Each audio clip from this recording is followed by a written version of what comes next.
Halo rekan-rekan guru di seluruh Nusantara. Perkenalkan, saya Yasinta Pemba, salah satu tenaga pendidik pada Sekolah Menengah Kejuruan Katolik Biasa ND yang sekarang ini sedang mengikuti program pendidikan profesi guru angkatan ketiga tahun 2021 pada LPTK Universitas Negeri Makassar. Pada video kali ini, saya akan membagikan pengalaman Pit Teaching untuk mata pelajaran komunikasi keperawatan kelas 10 asisten keperawatan dengan materi perkembangan bahasa dalam komunikasi pada remaja. Baik, selamat siang semuanya anak-anak. Selamat siang, Ibu. Baik, bagaimana kabarnya hari ini? Baik, Bu. Baik, Bu. Baik, sebelum kita memulai semua rangkaian kegiatan kita pada siang hari ini, Ibu minta kita buka kegiatan kita pada siang hari ini dengan doa. Ibu minta kesediaan dari Asni untuk memimpin kita dalam doa. Silakan Asni. Baik teman-teman, sebelum kita memulai pelajaran hari ini, marilah kita berdoa sesuai dengan agama dan kepercayaan kita masing-masing. Berdoa dimulai. Berdoa selesai. Iya, terima kasih ya Asni. Nah, dari yang Ibu lihat di layar ini, sepertinya semuanya sudah hadir ya hari ini. Ibu cek tadi dari Google Form-nya, ya semuanya sudah hadir. Kalian ada bersepuluh ya. Ibu lihat Dian sudah ada, Diani sudah ada, Ratna sudah ada, Resmi, Hani, Asni, Nita, Sri, juga ada Ramlah ya, dan Kurniawan. Oke. Terima kasih juga kalian sudah disiplin dalam waktu ya. Hari ini hadirnya tepat waktu dan menggunakan seragam. Hari ini sebelum kita belajar materi kita pada hari ini, Ibu mau mengingatkan dulu tentang materi yang pernah kita pelajari di minggu yang lalu. Ada yang masih ingat minggu lalu kita belajarnya tentang apa? Komunikasi pada bayi dan anak. Iya, betul sekali Hani. Minggu kemarin itu kita belajar tentang perkembangan bahasa dalam komunikasi pada bayi dan anak. Ya, Ibu mau tanya, ada yang masih ingat bagaimanakah cara bayi berkomunikasi untuk mengungkapkan apa yang dia butuhkan? Nangis, Ibu. Nangis. Ada lagi? Dengan berceloteh. Berceloteh, iya betul. Jadi benar ya yang kalian sampaikan tadi adalah bagaimana cara bayi untuk berkomunikasi. Ya, jadi kalau bayi itu merasa lapar, dia merasa haus, dia sedang buang air besar, dia sedang buang air kecil, ya itu biasanya untuk bisa kita tahu adalah bayi memberikan kode ya dengan menangis ya. Ada juga tadi yang sampaikan dengan dia berceloteh. Satu lagi yang Ibu mau tanyakan, bagaimana cara terbaik atau teknik yang dapat kalian gunakan ya ketika berkomunikasi dengan anak usia toddler atau anak usia prasekolah saat mereka dirawat di rumah sakit. Teknik sambil bermain. Teknik bercerita, Bu. Tepat sekali ya. Jadi supaya anak itu bisa merasa nyaman saat dia dirawat, kita bisa menggunakan teknik bermain atau teknik bercerita. Baik, untuk hari ini kita akan belajar tentang perkembangan bahasa dalam komunikasi pada remaja. Kenapa kita harus mempelajari materi ini? Di minggu yang lalu kita sudah belajar tentang perkembangan bahasa dalam komunikasi pada bayi dan usia anak. Nah, minggu ini kita belajar tentang perkembangan bahasa dalam komunikasi pada remaja. Kita perlu mempelajari ini karena nantinya kalian saat bertugas sebagai seorang asisten perawat, kalian akan merawat pasien-pasien dari berbagai tingkatan usia, termasuk salah satunya itu adalah usia remaja. Jadi kalau hari ini kalian belajar tentang komunikasi pada remaja, kalian sudah punya bekal untuk merawat pasien kalian nanti. Jadi kalian bisa memberikan perawatan yang efektif, yang maksimal untuk pasien kalian, terutama kalau nanti pasien kalian adalah seorang remaja. Baik, untuk kompetensi dasar kita pada hari ini, kita masih menggunakan kompetensi dasar yang kemarin, yakni memahami perkembangan bahasa dalam komunikasi sesuai tingkat usia dan mengelompokkan perkembangan bahasa dalam komunikasi sesuai tingkat usia. Apa tujuan pembelajaran kita pada hari ini? Ini tujuan pembelajaran kita. Jadi kalian setelah menyaksikan video melalui slide PowerPoint perkembangan bahasa dalam komunikasi pada remaja, membaca bahan ajar perkembangan bahasa dalam komunikasi pada remaja, dan berdiskusi, kalian dapat mengidentifikasi ciri perkembangan bahasa, bentuk, dan teknik komunikasi pada remaja dengan cermat. Yang kedua, setelah melakukan literasi slide PowerPoint perkembangan bahasa dalam komunikasi pada remaja, diskusi dan menggali informasi, kalian dapat merinci bentuk dan teknik komunikasi pada remaja dengan tepat. Dan yang ketiga, setelah menyaksikan video remaja 1, peserta didik dapat menerapkan teknik komunikasi pada remaja dengan percaya diri. Oke, untuk metode pembelajaran kita pada hari ini, kita akan menggunakan metode tanya jawab, ada juga kita berdiskusi, kemudian kalian akan mengamati video yang yang akan Ibu tampilkan, kalian kemudian akan ditugaskan mengisi LKPD, kemudian akan mempresentasikan LKPD kalian tersebut. Nanti di akhir pelajaran, Ibu akan memberikan tugas praktek kalian terkait komunikasi pada remaja. Baik, ini ada gambar satu dan ada gambar yang kedua. Nah, apa yang kalian pikirkan setelah melihat dua gambar ini? Orang sedang berkomunikasi. Anak sedang berkomunikasi ya? Ada lagi? Yang gambar satu ini orang yang nggak mau dengerin omonganku. Iya, ada lagi? Ada dua jenis komunikasi, Bu, menurut saya. Yang pertama komunikasi satu arah, yang kedua komunikasi dua arah. Baik, jadi tadi teman-teman ya, 3 orang Ibu dengar tadi sudah menyampaikan pikiran mereka terkait dengan gambar yang Ibu tampilkan. Oke, untuk memperdalam materi kita tentang perkembangan bahasa dalam komunikasi pada remaja, berikutnya Ibu akan tampilkan sebuah video. Ibu minta kalian untuk menyiapkan LKPD yang kemarin sudah Ibu bagikan lewat Google Classroom dan ada juga yang lewat WA Group. Kemudian jangan lupa menyiapkan alat tulis. Remaja adalah seseorang yang berada dalam masa peralihan dari anak-anak menuju dewasa. Menurut WHO, masa remaja terjadi dalam rentang usia 12 sampai 24 tahun. Sedangkan menurut Peraturan Menteri Kesehatan Republik Indonesia Nomor 25 Tahun 2014, remaja merupakan penduduk yang berusia 10 sampai 19 tahun. Tahapan perkembangan masa remaja dibagi menjadi 3, yakni masa remaja awal, usia 10 sampai 13 tahun, masa remaja pertengahan, usia 14 sampai 17 tahun, dan masa remaja akhir, usia 18 sampai 24 tahun. Memasuki masa remaja, berbagai perubahan akan terjadi pada diri anak, baik secara fisik, kognitif, sosial, dan emosional. Pada masa ini, remaja dihadapkan pada dua situasi yang bertentangan, yakni berpikir dan berperilaku antara anak dan orang dewasa. Masa remaja juga merupakan masa yang penuh konflik dan dilema. Konflik dapat terjadi karena perubahan-perubahan dalam dirinya, sedangkan dilema bisa muncul ketika adanya perbedaan nilai, persepsi, atau keyakinan antara dirinya dengan orang dewasa. Salah satu perkembangan yang paling nampak pada masa remaja adalah perkembangan bahasa yang mempengaruhi caranya dalam berkomunikasi. Ciri perkembangan bahasa dalam komunikasi pada remaja dapat dikatakan sudah berkembang secara optimal dibandingkan usia bayi, toddler, prasekolah, dan usia sekolah. Perkembangan komunikasi pada remaja dapat digambarkan sebagai berikut. Adanya kemampuan berdiskusi dan berdebat, perkembangan pemikiran secara konseptual, secara emosional sudah mulai menunjukkan rasa malu, sering merenung kehidupan masa depan yang direfleksikan dalam komunikasi, senang berdiskusi atau curah pendapat dengan teman sebaya. Bentuk komunikasi pada remaja dapat berupa komunikasi verbal dan komunikasi non-verbal. Remaja sering merasa tidak mendapat tempat untuk mengekspresikan ungkapan hatinya, sehingga cenderung tertekan, dan hal ini dapat mempengaruhi komunikasi pada remaja, terutama proses komunikasinya dengan orang tua atau orang dewasa lainnya. Bagaimana komunikasi dengan anak remaja dapat dilakukan? Adakah cara spesifik yang harus diterapkan saat berkomunikasi dengan remaja? Sebagai bagian dari pemberi layanan asuhan keperawatan kepada pasien remaja, kita harus mampu bersikap sebagai sahabat bagi remaja. Berikut sikap-sikap yang perlu diperhatikan saat berkomunikasi dengan remaja. Menjadi pendengar yang baik dan memberi kesempatan pada remaja untuk mengekspresikan perasaan, pikiran, dan sikapnya. Mengajak remaja berdiskusi terkait dengan perasaan, pikiran, dan sikapnya. Jangan memotong pembicaraan dan jangan berkomentar atau berespons yang berlebihan pada saat remaja menunjukkan sikap emosional. Memberikan dukungan atas segala masalah yang dihadapi remaja dan membantu untuk menyelesaikan dengan mendiskusikannya. Perawat atau orang dewasa harus dapat menjadi sahabat buat remaja, tempat berbagi cerita suka dan duka. Duduk bersama remaja, memeluk, merangkul, mengobrol, dan bercengkerama dengan mereka, serta sering melakukan makan bersama. Selanjutnya, suasana komunikasi seperti apakah yang bisa membuat remaja merasa nyaman saat berkomunikasi? Suasana hormat menghormati, suasana saling menghargai, suasana saling percaya, suasana saling terbuka. Berkomunikasi dengan remaja sebenarnya lebih terbilang mudah dibandingkan dengan periode usia sebelumnya. Remaja sudah memiliki pemahaman yang memadai untuk berkomunikasi tentang permasalahan yang kompleks. Ketika berkomunikasi dengan remaja, hindari sikap otoriter karena remaja sudah punya pemikiran dan perasaan sendiri tentang hal yang dibicarakan kepadanya. Hindari memberi respon yang menyebabkan terputusnya komunikasi, seperti mengancam, memperingatkan, memerintah, menilai, mengkritik, tidak setuju, menyalahkan, menasihati, menyelesaikan masalah, menghindar, mengalihkan perhatian, menertawakan, mendesak, memberi kuliah, mengajari, mencemooh, membuat malu, menyelidiki, mengusut, serta memuji, menyetujui. Saat berkomunikasi dengan remaja, gunakan komunikasi terbuka dan bersifat dua arah.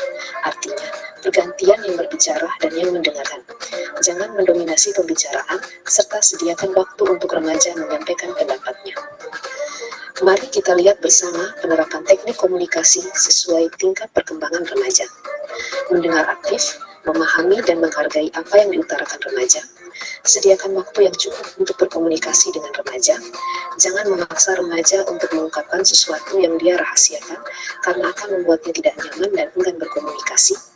Utarakan perasaan Anda jika ada perilaku remaja yang kurang tepat dan jangan memarahi atau membentak. Dorong anak untuk mengatakan hal-hal positif tentang dirinya. Perhatikan bahasa tubuh remaja, hindari komentar menyindir atau meremehkan anak, beri pujian kepada aspek terbaik yang dia lakukan sekecil apapun, dan hindari ceramah panjang dan menyalahkan anak. Selanjutnya, mari kita berlangkah untuk mengerjakan LKPD. Iya, baik. Tadi kalian sudah menyaksikan video terkait perkembangan bahasa pada remaja. Sekarang Ibu memberikan kesempatan kepada kalian selama 15 menit untuk mengerjakan LKPD yang sudah Ibu bagikan kemarin. Silakan mengerjakannya secara perorangan. Langsung dikerjakan sekarang. Ya, nanti setelah 15 menit kita baru kembali lagi untuk menyampaikan hasil pekerjaan LKPD kalian. Nanti kalau ada hal-hal yang tidak dimengerti, boleh langsung bertanya. Ibu akan ingatkan kembali terkait dengan isi LKPD-nya. Pertama, apa saja hal atau fakta menarik yang kalian temukan setelah melihat video tentang pembelajaran tadi. Yang kedua, Ibu ada beri kasus di LKPD. Kalian diminta kalau nanti kalian sebagai seorang asisten perawat, bagaimana cara kalian atau teknik kalian untuk berkomunikasi dengan remaja sesuai dengan kasus yang ada. Silakan dikerjakan. Iya, waktunya sudah 15 menit ya. Sekarang kita akan membahas dulu untuk soal nomor 1. Nanti setelah ini Ibu akan minta 5 orang dari kalian yang ada untuk mempresentasikan dulu soal nomor 1. Sementara teman-teman yang lain nanti akan menjadi pengamat, menilai teman-teman yang melakukan presentasi, kemudian memberikan masukan, memberikan saran, memberikan komentar atau argumen terhadap hasil presentasi dari teman-temannya. Oke, sebelum kita mulai presentasi, kita melakukan kegiatan untuk melenturkan badan kita, karena ini sudah siang juga, sehingga sekarang kita lakukan dulu yang namanya senam otak. Oke, baik. Ini semua tangannya seperti ini, tangannya bisa seperti ini. Nanti kita latihan ya. Tangan kiri kita nanti akan membuka, kemudian tangan kanan yang menguncup ini kita sentuhkan ke tangan yang kiri. Ya, kemudian kembali lagi ke posisi seperti ini, kemudian nanti bergantian tangan kanan yang membuka, tangan kiri yang menguncup akan menyentuh kepada telapak tangan kanan. Ya, Ibu beri contoh ya. Pertama seperti ini, kemudian begini, kembali lagi, dibuka, kembali lagi, dibuka, kembali lagi ke tengah. Ya, tangan kanan membuka, kembali ke tengah, tangan kiri membuka, kembali ke tengah, tangan kanan membuka, kembali ke tengah. Oke, bagaimana? Ada yang berhasil? Atau ada yang Bu. sudah ya? Oke ya.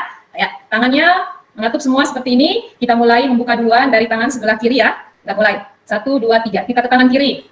Ya, kembali ke tengah, ke tangan kanan, kembali ke tengah, ke tangan kiri, kembali ke tengah, ke tangan kanan, kembali ke tengah, ke tangan kiri, kembali ke tengah, ke tangan kanan, dan kembali ke tengah. Oke, bagaimana? Semuanya ketemu kembali? Ketemu Bu. Ya, oke, baik. Kalau ketemu kembali berarti konsentrasinya masih baik sampai siang ini. Oke, ya, baik. Sekarang kita kembali ke laporan untuk presentasinya ya. Oh ya, Hani, silakan Hani. Bagaimana Hani? Iya, baik Bu. Terima kasih. Yang tadi saya dapatkan dari video yang saya tonton itu tentang usia remaja menurut WHO dengan peraturan menteri berbeda. Kalau WHO itu 12 sampai 24, sedangkan menurut peraturan menteri itu 10 sampai 19. Dan remaja itu terdapat 3 Bu, ada remaja awal, remaja tengah, dan remaja akhir. Kemudian untuk perkembangan bahasa dan komunikasi itu adalah komunikasi verbal dan non-verbal. Mungkin segitu Ibu yang dapat saya sampaikan. Terima kasih Bu. Iya, terima kasih Hani. Ada lagi yang mau menambahkan ya untuk presentasinya? Oh ya, Dian, silakan Dian. Terima kasih Bu. Tadi di soal kasus itu, nah menurut saya di sini karena usia antara asis saya dengan pasien tersebut sama, berarti kita bisa berbicara seperti berbicara dengan teman. Bahasanya bahasanya yang kita pakai tidak harus bahasa yang formal, bahasa remaja sehari-hari begitu. Terus bagaimana cara kita menyampaikan? Mungkin kita bisa melihat langsung atau googling secara langsung. Kalau penyakit tipes itu seperti ini, apa saja yang dapat menyebabkan tipes, terus pencegahannya bagaimana. Jadi bisa kita berkomunikasi dengan pasien itu sama berkomunikasi dengan teman sendiri. Mungkin itu saja Bu yang bisa saya sampaikan. Terima kasih. Terima kasih untuk Dian ya yang sudah menyampaikan pendapatnya, pikirannya. Baik, jadi kalian tadi sudah menyaksikan videonya, kemudian tadi sudah mengisi LKPD-nya ya. LKPD yang sudah dikerjakan tadi difoto dan nanti dikirimkan ke Google Classroom ya. Kemudian dari yang kita sudah bahas tadi ya, fakta-fakta menarik apa saja yang kita dapatkan terkait dengan perkembangan bahasa. Seperti yang dikatakan Hani tadi ya, kita tahu remaja itu periode usianya dari usia 12 sampai 19 tahun, ada yang dari usia 10 sampai 24 tahun. Jadi itu periode usia remaja. Sama halnya dengan kalian yang sekarang ini Ibu ajar, kalian ini adalah dalam periode usia remaja. Kemudian bagaimana bentuk komunikasi dengan remaja? Bentuk komunikasinya bisa komunikasi verbal dan komunikasi non verbal. Kemudian dari kasus yang tadi ya, seperti yang sudah disampaikan oleh Dian, bagaimana pendekatan kita, teknik komunikasi kita bisa mengajak remaja itu untuk menjadi sahabat kita. Apakah ada yang ingin bertanya?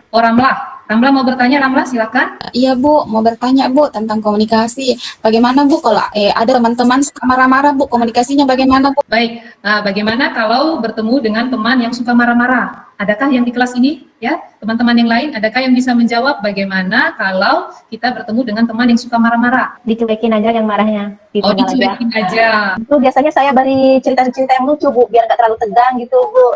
Oke, berarti seperti itu ya. Jadi kalian sudah punya cara ya bagaimana ketika menghadapi teman yang suka marah-marah ya. Ramlah mungkin bisa mengajak dia berguyon ya supaya dia tidak terlalu marah-marah ya, atau dicuekin saja karena kalau kita merasa bahwa kita tidak punya salah dengan dia ya. Begitu ya Ramlah ya. Itu jawaban dari teman-teman dan Ibu juga rasa seperti itu. Oke, bagaimana Ramlah?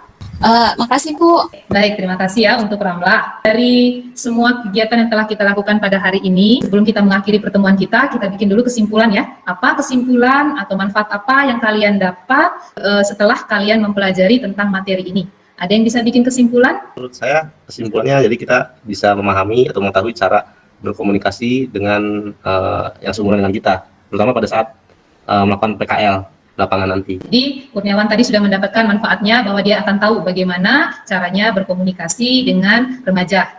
Untuk kesimpulannya mungkin tadi kita banyak tahu tentang proses komunikasi dengan remaja. Terus juga kita sebagai remaja harus memahami sebenarnya terkadang terjadi salah persepsi antara orang tua ketika memberikan penjelasan remaja itu dan kita juga salah menanggapinya. Jadi mungkin karena mispersepsi itu jadi terjadi konflik. Maka dari itu kalau sekarang karena gaya orang tua memberikan penjelasan ke anaknya kan berbeda-beda ya Bu ya, jadi otomatis kita juga sebagai remaja jangan berharap selalu ingin dimengerti. Jadi terkadang kita juga harus mengerti apa yang disampaikan orang tua, dan nanti ketika melaksanakan prakerin menemui pasien yang usianya remaja, kita juga bisa memperlakukannya sebagai teman, memposisikan pasiennya sebagai teman supaya pasien lebih mau terbuka, jangan terlalu kaku sebagai perawat. Mungkin seperti itu Ibu.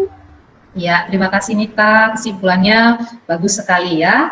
Oke, jadi untuk pembelajaran kita hari ini ya, kita sudah bisa tahu ya bagaimana teknik-teknik untuk kita berkomunikasi dengan remaja ya. Bagaimana kita bisa menjadikan remaja itu sebagai sahabat kita, kemudian kita menjadi pendengar yang baik untuk remaja, kemudian kita juga harus bisa mengerti perasaan remaja dan bahasa tubuh yang ditunjukkan oleh remaja ya. Nanti setelah ini ya, kalian Ibu akan berikan kesempatan 15 menit untuk mengerjakan soal evaluasi. Soal evaluasinya sudah Ibu masukkan ke Google Classroom ya. Ibu beri kesempatan, silakan untuk mengerjakan soalnya di Google Classroom ya. Baik, kalian sudah selesai mengerjakan soalnya? Sudah Bu. Sudah ya. Jawabannya bisa langsung disimpan, dikirimkan, nanti akan dinilai ya. Baik, sebelum mengakhiri kegiatan kita ya, Ibu ingin kalian untuk membuat refleksi ya, refleksi dari kegiatan yang sudah kita lakukan pada hari ini. Refleksinya itu ada beberapa pertanyaan, apa saja yang sudah kalian pelajari pada kegiatan hari ini, atau yang belum maksimal kalian pelajari dalam kegiatan hari ini, apa yang belum kalian pahami, dan hal menarik apa yang kalian rasakan dalam pembelajaran ini. Refleksinya itu silakan kalian tuliskan di buku catatan kalian. Untuk tugas praktik ya, jadi ini tugasnya ini juga sudah Ibu masukkan ke Google Classroom. Sesuai dengan waktu, kita lihat sekarang ya, sudah saatnya kita untuk mengakhiri kegiatan pembelajaran kita pada hari ini. Kemudian jangan lupa menjaga kesehatan di masa pandemi COVID-19 ini, tetap mematuhi protokol kesehatan. Sebelum kita mengakhiri ini, kita tutup semua kegiatan kita pada hari ini dengan doa. Ibu minta kesediaan dari Hani untuk memimpin kita dalam doa penutup. Silakan Hani. Baik Bu, mari teman-teman sebelum kita mengakhiri pembelajaran ini kita berdoa menurut agama dan kepercayaan masing-masing. Berdoa dimulai. Berdoa selesai. Baik, terima kasih Hani, terima kasih untuk kehadiran kita semua pada hari ini, keaktifan dan kedisiplinan kalian. Kita bertemu lagi di minggu depan ya. Baik, selamat siang.